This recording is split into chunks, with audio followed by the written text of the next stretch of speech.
Um, can I ask you a question? Yes, you can ask me a question. Always, Simon. So I before I asked you how are you, and this is a more serious question, which is how do you respond to the question who are you?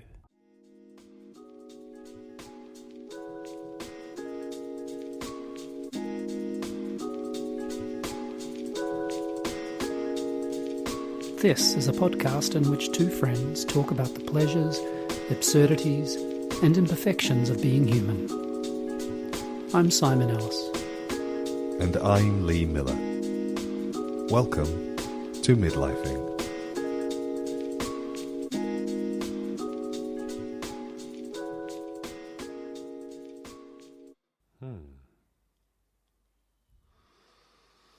Because we've talked about a lot about, not a lot, but we've been talked about your job, and it's been an ongoing kind of joke between us as well. You changing jobs and different, for sure, Yeah. and our jobs are why we know each other, and they're a big part of our lives. But who are you? I haven't thought about this question for myself either, by the way. Gosh, I mean, I take a great deal of pleasure from being able to do the work that I do, because I do something which I enjoy and I find challenging, and I am able to see results. So that's lovely. But unlike, I think, quite a lot of my peers who work in the same field, I don't think I think of myself as an academic. If I was to define myself, if I think about who I am, I tend to think of myself in relation to the people that I am with. So I think of myself as Bob's partner, Jeff's walker. Those are the things that I think define me more to myself, although I know I am absolutely deeply informed by the fact that I know stuff. As a result of my job. My job is to know things. You're a knowledge worker. I think that's how I would think about who I am. Who I am is I'm Bob's husband. I'm Jeff's best friend. So like you're sort of orbiting around other people, or that you're in a sense of you said it as if you're saying that you're defining yourself in relation to others. Yeah, I think that's less about it's not about orbiting, because that suggests that they are the planet and I am the satellite, and therefore subservient in some way. I think it's just in terms of me understanding who I am in relationship to other people. So I suppose another way of saying this is I am not a fixed and determined entity. I am constantly in change. Which I suppose at its worst means that I am inconsistent. Unpredictable. Unreliable. But at its best, I think it means that I'm open and curious and dialogic. I think that's. I really like that. I really like it as a response to who are you. It opens out the singularity of the you, doesn't it? I don't think it's funny. As an only child, I am not massively solipsistic. The world doesn't just come into being for me. And in fact, I think sometimes... Looking for feedback here from listeners, info@midlifing.net. Is Lee solipsistic? I think one of the things that the other only children that I know, we all seem to share. That's not true. The ones that aren't massive fucking idiots, because there are some of them out there as well. But I don't know if that's necessarily because they're only children or just because they're idiots. There is often a sense of responsibility, because you're one of what, 4? Yeah, I'm the last of 4. Yeah, so you're the last of 4, which means that by the time you came along, your parents pretty chilled had chilled. Right, I never had to go to bed at a particular time. Yeah. If you think about being an only child, you are their favourite child, You are their least favourite child. You are the First and last, reason. middle. Yeah, you're the reason for them to get out of bed, but you're the thing that stopped them doing everything. And you're in dialogue with these people with no filter of another human being, to mitigate against any of the engagements. So when you're in trouble, you're in trouble. And it also, so it's left me with a sense that in interpersonal conversations, I often feel like I am responsible for things that are not, I know are not my doing. So if Bob is having a bad day, I might apologise and try and fix it. And it's taken me a very long time, and it's probably taken Bob longer, to teach me to understand that it's not my fault. It's not my responsibility. I don't have to fix it. Sometimes I just have to listen. And these are things that, that might be peculiar to me, but it's something that other only children that I know have reflected upon as well when we've talked about the experience of being adult only children. And also knowing that we're going to be the people who are entirely responsible for our parents' care. But you also never had the pleasure of throwing a cricket wicket at your next oldest brother, of course, as an only child. No. There's quite not a lot of pleasure about being an only child. But hang on. So then, can you just draw the line between that and then the not solipsistic and the sense of being in relation to others? Yeah, there's a sort of a line there which I don't. There's a weird. I know. I see what you mean. There's a weird sense that even though everything is, it sounds selfish. Everything is about me. Yeah, it sounds deeply self-interested, and that sort of sounds solipsistic, like, oh, it's all about me. There is also the sense that everything is informed by the fact that I am responsible to somebody else. So that's what I mean about always being in dialogue with somebody else. I don't just live in a separate bubble. Yeah. I'm not sure if that makes sense. It might sound contradictory, and I'm not sure I can square that circle. I think it does sound a little contradictory to me. I'm not worried about that. I'm not sure that it should have to make so much sense. But I certainly am curious about the paradox or the contradiction, that the sense of being, as you say, of being the be all end all, you might say, as an only child, from the perspective of your parents, and then to respond to the question, who are you, with of being in relation to others, or how you are in relation to others is, I need to think about it more, but it does seem like it's.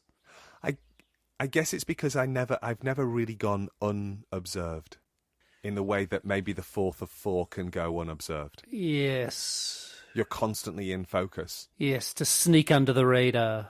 Yeah, you don't sneak under the radar. There's no, none of those rites of passages ever really get missed, so everything gets is made more visible and more significant, and so you're just a little bit more witnessed. And I think when you're witnessed, that's sort of perhaps why I feel that I am I understand myself in dialogue with other people, which actually maybe is solipsistic. Maybe I do think I'm constantly performing to an audience, and these people only arrive to watch me. But it doesn't feel that way.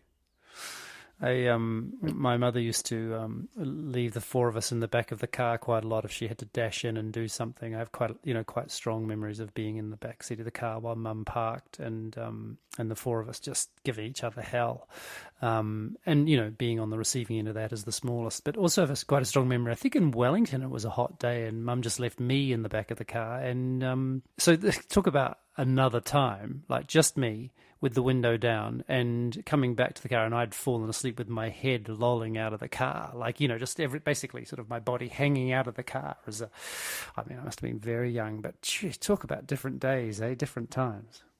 Can you imagine? Yeah, I find it sad because, kids are no more likely to be stolen out of cars now than they were then. Yeah. Statistically, you're not more likely to be stolen from a car. Just you're more likely to have somebody stand outside your car and scream it at you when you come back. Yeah, just that. For sure. But all that kind of that we entered that world of stranger danger. I remember that quite strongly. Did that happen to you? Yeah, it was a pretty. I mean, it was after I'd grown a little bit, but that kind of the rhetoric of stranger danger, the sort of the ignoring of all of the information about domestic violence, and you're far more likely to be on the receiving end of violence by people you know than people you don't know, and that message still seems to be ignored. I remember being told not to get into cars with strangers. Yes, definitely. I mean, I remember that kind of schooling, but also having just said that I was constantly observed. I was also a child in the 1970s and the 1980s. It's an entirely different kind of lack of observation, isn't it? Exactly. I was kind of pretty freedom. much left for hours and hours and hours by myself to just do stuff. It's funny. I was actually thought about hitchhiking just the other day. I know that's not quite the same when you're an adult, but because I was sort of stuck trying to get here, and I thought, you know what? I'm sure I could just stick my thumb out and someone would pick me up. This is a small enough part of hypothetical Italy for someone to go, yeah, I'll pick that fellow up. But I didn't. And I think I was reminded because I just stumbled across a photo of me hitchhiking in Italy in 1991 with a picture of me in a backpack with a sign that says Roma. Wow, so your relationship to Italy is really it's really long. Well, yeah, except 1991 I didn't speak a word. I learned. Yeah, but you'd still gone there and you were but that was all over Europe. Yeah. I'd spent some, but yeah. So I did, but Italy was the only place I hitchhiked. And I hitchhiked in the UK as well. Who are you?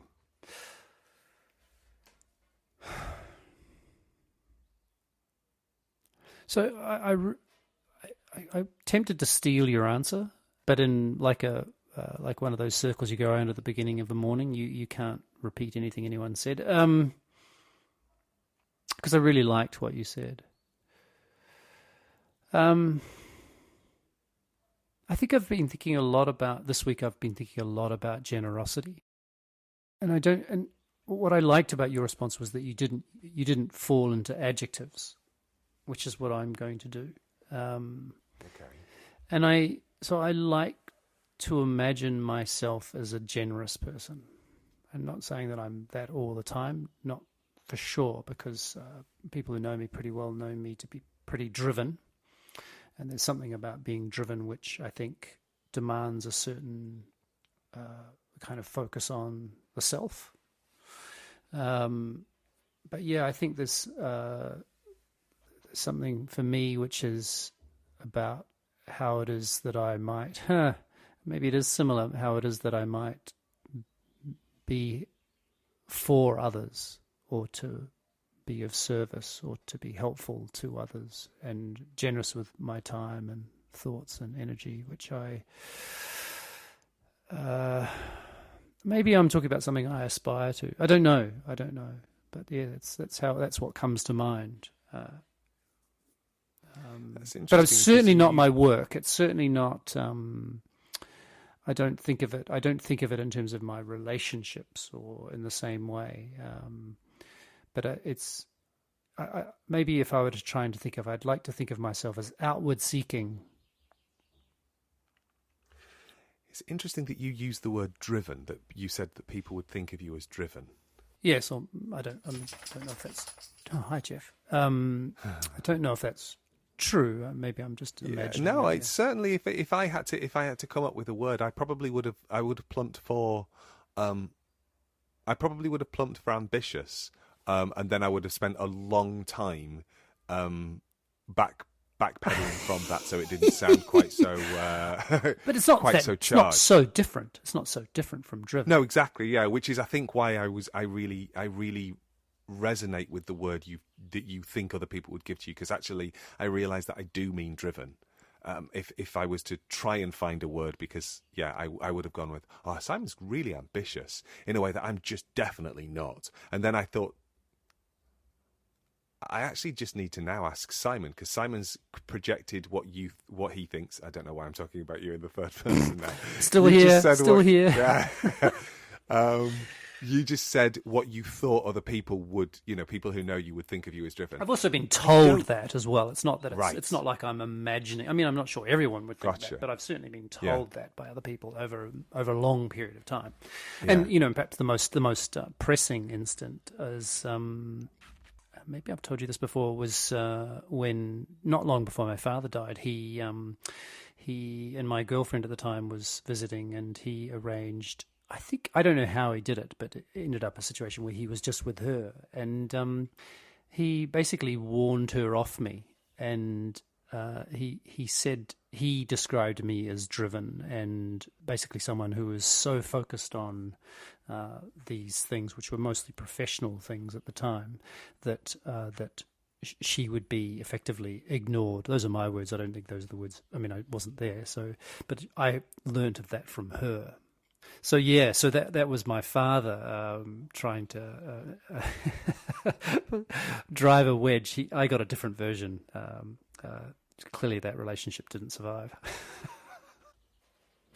Wow. Big move, from a dad. Yeah, I might need to circle back to that on another day. Yeah, it's a fascinating because I had a different. Yeah, I think I would like to put a big pin in that.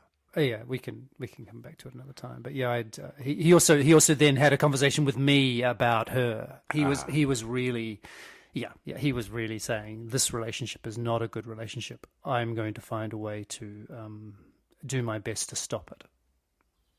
Oh, wow, I've never really understood any parent doing that. No, and he was it was amazing how he did that. And he wasn't responsible for it ending, no, not by any stretch of the imagination. These were not things that either of us didn't already know about each other. But that he made that effort. And of course, this is, he was probably 3 months from dying, 2 months from, no, not even. Yeah, 6 weeks from death. So it was really like, hang on, I got to sort this out before I go. Maybe I'm bigging that up a little bit, but. Yeah. Okay, right. I'm gonna put a pin in that and come back to it for sure, because I need to think about that. Because maybe you've been much more witness than I have. Maybe you've been held in a parental gaze much more than me. Yeah, because I've never had a parent venture what I am to me or to anyone. No, I have an enormous amount of evidence, which actually I find it striking and very moving when I was going through and pretty much throwing out everything.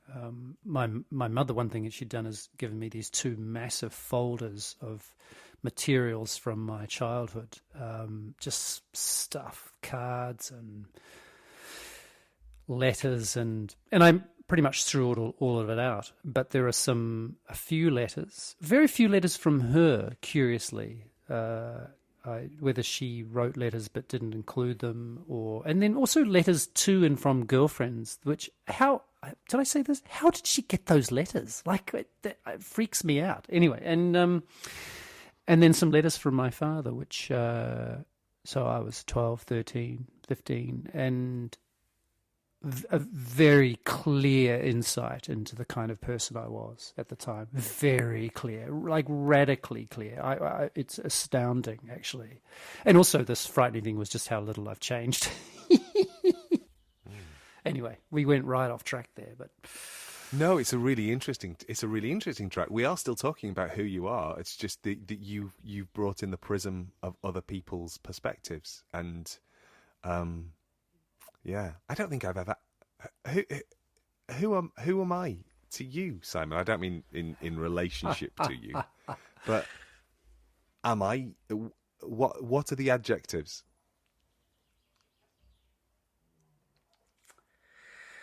This could be our last episode. So the first word I'm going to use, which is not it's a weird word to use, and it's the one that comes to mind, is big. And I know we touched on this last week, because in terms of I don't mean, and it is about how the kind of space you use, and there's something about your personality and energy in most circumstances where I've encountered it, right? and of course I know you're not, I know you to not be this all the time, but that there's a kind of, you have a very clear and, let's say, big kind of energetic presence.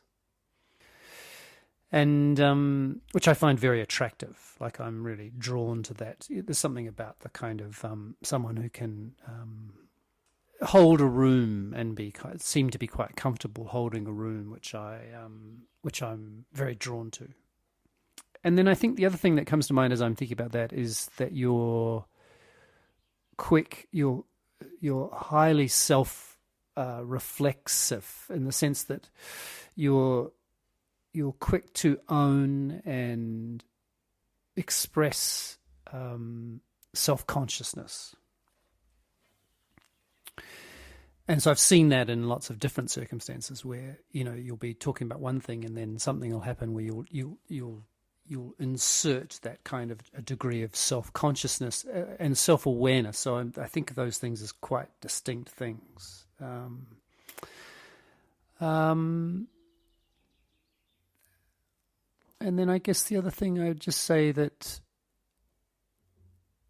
I think the thing I have most difficulty with is the thing we've talked about a lot in this podcast, which is your kind of that sort of zero tolerance relationship to friendship. I think I find that, what is it that I find it?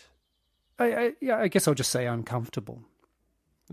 And I don't mean that as a criticism either. I just mean that as a, Yeah, no, I'm not hearing that as a criticism, because your discomfort is not something I have to take ownership of, because that thing I said before about, I'm absolutely inconsistent and all those things that, that come from not being a singular person.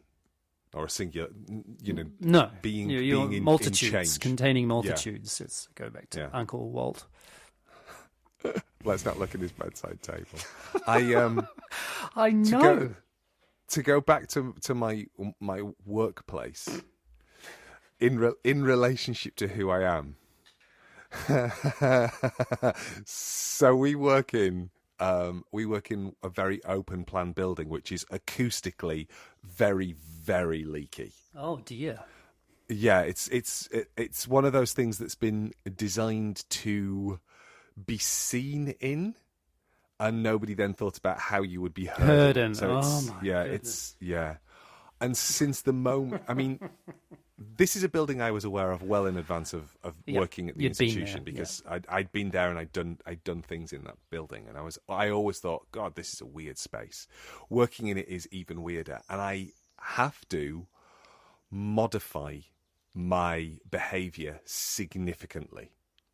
I am much more inside voice. I actively work on being really quiet and taking up less space. I wonder what that'll be like in 6 months or in a year's time, when you've really settled with it. You'll just be able to open up, turn up the volume just a little bit. Well, it turns out that maybe what I think I'm doing is not how I'm being read. Because So you mean you've turned the volume down and people are still saying you're quite loud? My colleague said, "Oh, Lee, the new head of PGR," and to somebody who worked in the building, and they went, which one is he?" And then Katie said, "The loud one who sings when he's in the toilet." And she said, "Oh yeah, I know who you mean." So that is how I am known. I am known as the loud one who sings while he's in the toilet. Okay, so you didn't turn the volume down far enough. I mean, also, what were you singing? Were you singing AC/DC in the? No, I was probably singing some shit show tune. But when I go into the loo, I have a wee and I stand down and I've clocked myself doing it. I'll just start to sing, and then some days I'll sing. Portable bidet into the workplace. No, this is just weeing. No, I don't know, because I don't often Put it on the side of your desk. And I don't often poop at work, so I don't. It's not like of course, yeah. Yeah, I'm very regular. I'm done before I leave the house. just in case anybody's curious about my toileting habits. Yeah, so I sing while I'm weeing. I'm sure they're not. And washing my hands. And then, no, I'm sure they're not. And then I stop as I open up the door, and then, you know how toilets are, there's a door and then another door. So I stop, and I open the door, and I open the door. And then I assume that that's been acoustically sealed. But one day, in my second week, I hadn't switched the singing off quite quick enough. So I was singing full-throatedly while I weed. I was singing while I washed my hands. But really, would it be a crap show tune? Or would it be Elbow? I can't even remember what I was singing, but I was still singing loudly as I opened the first door. Yep. And I was still singing as I put my hand on the second door and then just went, oh, stop singing, otherwise they'll hear you. And so I stopped singing and then opened the door. And there was just a sea of faces staring at me. I am not joking, Simon. It was like there a was movie about scene. 12... Yes. It was like there basically were 12 like people. Naked Gun 2.5. It was, as I stepped out of the toilet, they applauded. So at least they didn't think the singing was bad.